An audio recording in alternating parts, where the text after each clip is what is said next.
There's a quiet kind of horror that doesn't scream, but whispers.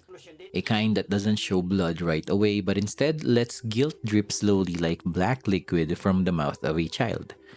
Seklusyon, directed by Eric Mati and written by Anton Santamaria, is not your typical religious horror. It doesn't aim to comment on society, politics, or even the church straightforwardly. Instead, it closes the doors, turns off the lights, and asks you to sit with your fears. Fears about sin, about guilt, and about the terrifying possibility that evil doesn't always come in the form we expect. Set in the aftermath of World War II, in a country reeling from destruction, the film locks us inside a monastery during the final stage of priestly training.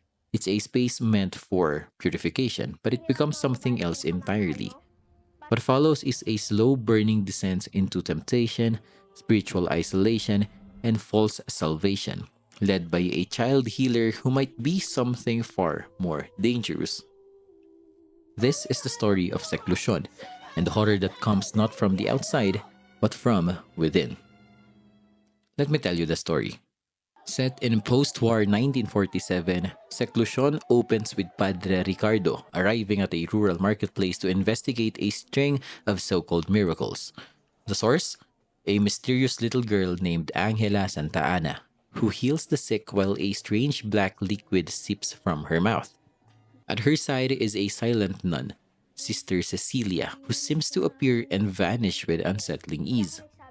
Meanwhile, Miguel, a young deacon, arrives at a remote monastery to begin 7 days of seclusion, a Catholic tradition believed to protect would-be priests from demonic influence in their final days before ordination. There, he joins fellow deacons Marco, Carlo, and Fabian, each harboring dark secrets of their own. Also living in the monastery is Sandoval, a disgraced priest who warns that the church may not be prepared for the evil it's trying to contain. Back in the town, Padre Ricardo uncovers the shocking news that Angela's adoptive parents have been murdered. Patay na sila!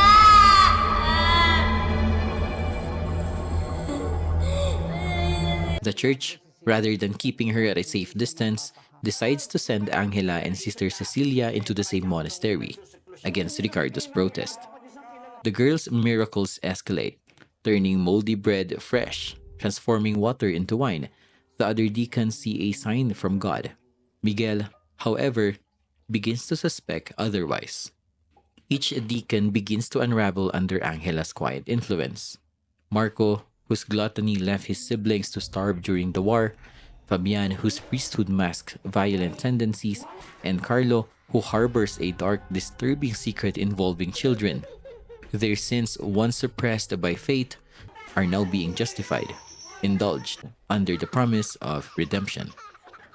As Padre Ricardo digs deeper, he finds disturbing clues in Sister Cecilia's past, wartime trauma, disfigurement, and a mysterious recovery that coincides with Angela's appearance. In a pivotal moment, he discovers a document referring to Ngahela, an ancient name tied to the devil himself. Suddenly, all of Angela's miracles take on a sinister new meaning. Meanwhile, Angela stages a black mass in the monastery, slowly turning the deacons into willing disciples. Miguel, tormented by memories of a lover he abandoned, Irina, resists. In a devastating reveal, Angela claims she is his daughter, born of that doomed relationship. Her seductive manipulation is complete. Or is it? When Padre Ricardo attempts to perform an exorcism, Angela burns him alive. Miguel, desperate and conflicted, drags her into the chapel, where she finally reveals her true form. Diyos nyo, para dumami ang kampon ng Panginoon ko sa loob ng simbahan. At darating ang araw na hindi mo na malalaman kung sino ang peke at kung sino ang totoo. Ngahela, the devil's emissary, planning to infiltrate the church from within. In a final act of faith or guilt, Miguel kills her. He disappears without a trace. The film closes with a haunting image. The remaining deacons, now priests, kneeling before a new bishop. Unaware, he blesses them. Men once touched not by grace, but by something far more terrifying. In Seklusyon, horror isn't loud. It's not just the black ooze or the ghostly chanting, it's the realization that the darkest temptations don't come from outside forces. They come from within. The film's core theme revolves around the fragility of goodness, especially when it's forced, isolated, or unexamined. The concept of seclusion isn't just physical. The film explores spiritual seclusion. What happens when people are left alone with their sins? With no guidance, no community, and no one to confess to but themselves. In Catholic tradition, retreat is meant to strengthen the soul, but here, it becomes the devil's playground. Each deacon represents a different wound disguised as devotion. Marco, the gluttonous eldest, who once hoarded food while his family starved. Fabian, who carries abuse from his past and turns it inward and later outward. Carlo, who masks predatory behavior behind the cloth. And Miguel, whose guilt over abandoning Irina and their unborn child threatens to shatter his entire fate. These are not random character flaws. These are deep, festering wounds, and Seklusyon asks, what happens when the church offers the priesthood as a bandage for trauma rather than a path to healing? And then there's Angela, the child healer, a miracle in the eyes of the faithful, but she doesn't heal for salvation. She feeds on belief. The black liquid dripping from her mouth is more than just a visual clue. It's a symbol of twisted faith, false miracles, unquestioned reverence. The film implies that evil can disguise itself best in the robes of holiness. There's a haunting moral here. Not every miracle is divine, and not every priest is holy. Seklusyon doesn't spell out judgment, it doesn't offer easy answers. Instead, it presents faith as a fragile fortress and questions who we let inside when we think the walls are secure. In Seklusyon, the horror lives not just in the story, but in the stillness between the lines. Director Eric Mati, together with the cinematographer Maki Galvez, crafts a film that feels like it's been locked in a monastery for decades. Everything, the color, the pacing, the air itself feels sealed off from grace. The palette is a wash of ash and candle wax. Dull browns, sick yellows, holy reds turned rust. This isn't visual richness, it's spiritual decay. The world we enter is one where sacredness has been hollowed out, and the horror crawls through the cracks left behind. There's a tension in the framing. Tight close-ups makes us feel like we're eavesdropping on confessions, while wide shots evoke abandonment. The isolation is visual, the mood is monastic dread. Matty rarely uses jump scares, he prefers a slow, respectful horror like something religious turning against you. But the standout moment, the one that grips your chest, at least for me personally, is the scene with the statue of the Virgin Mary in yellow. It begins as something familiar, reverent, innocent, but as it starts to move unnaturally, fluidly, Amen. it transforms into Irina, Miguel's lost lover, and we're reminded just how deeply personal scene can manifest. That visual shift, so subtle, so slow, is one of the most disturbing in the entire film, not because it's grotesque, but because it weaponizes faith and memory at the same time.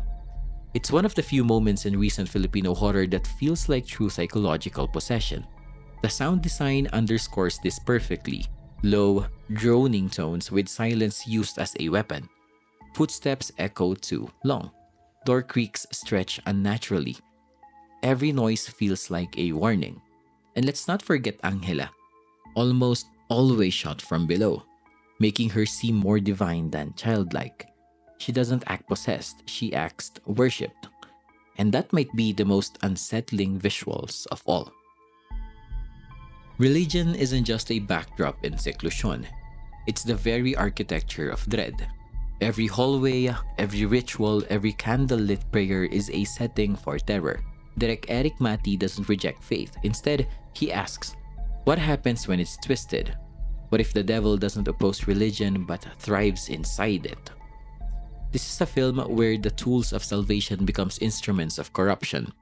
The confessional becomes a place of torment. The Eucharist, bread and wine, turns to black liquid, unholy and thick with metaphor. The miracle child Angela doesn't look monstrous, she looks divine most of the time. She heals, she smiles, but every act of grace hides a transaction with something far darker. There's something uniquely Filipino in this depiction. The Catholic Church is so woven into our identity that to see it portrayed as vulnerable or worse, deceived is genuinely unsettling. Mati doesn't rely on demons leaping from the dark. He shows you priests being quietly led astray, a crucifix tilting slightly, a nun's presence that feels just a little too still. This is why Seklusyon works. It doesn't abandon religion, it keeps it intact, and then it slowly poisons it from the inside. In the end, Seklusyon doesn't ask us to fear demons, it asks us to fear ourselves, our doubts, our blind faith, our refusal to question miracles that looks too perfect. It's not just a horror film, it's a cautionary tale wrapped in incense smoke and sacramental robes. What makes it linger isn't just the visuals or the scares, but the feeling that we've seen this before, not in fantasy but in real life. In quiet ways, systems fail us. How trauma is often hidden behind rituals, how evil doesn't always break in. It's sometimes invited. Seklusyon reminds us that even the holiest of places are not immune to corruption, and that sometimes silence and submission are the real villains. And perhaps that's the scariest part in this movie.